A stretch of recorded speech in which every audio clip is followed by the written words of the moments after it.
Alright guys, so let's see the next section of the song, which is real easy.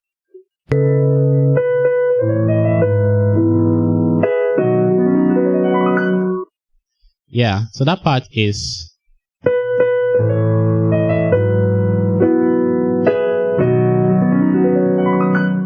that's it. So what did I do? I kind of say B, and I slowed from the B to the C sharp.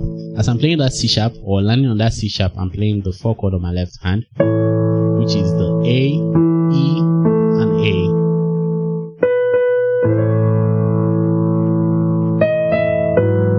So this is D sharp, E, B. As I'm landing on that B, I kind of switch my left hand to this chord, so I land with the B together. So the left hand chord for this is G sharp, E, and F sharp.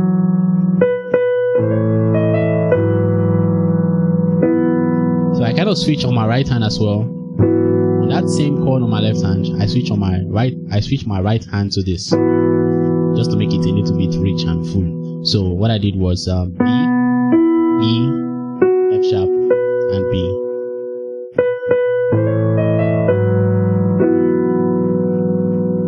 Alright, once more.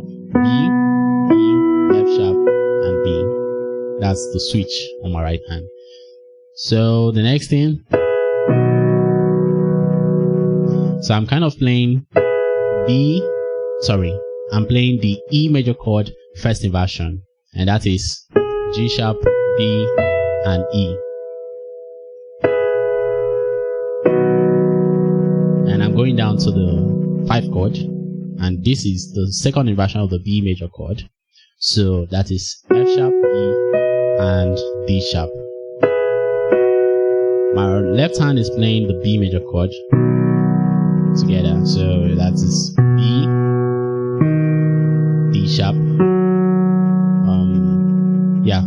D sharp, F sharp, and B. Then I'm playing an arpeggio, which is the same chord tones of this particular B major chord.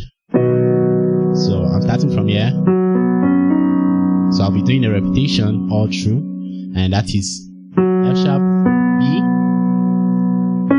C sharp, and D sharp.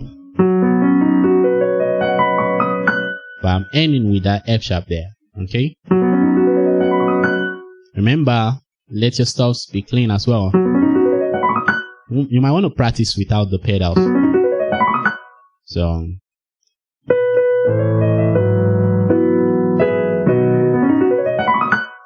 hope you get it. So that's it.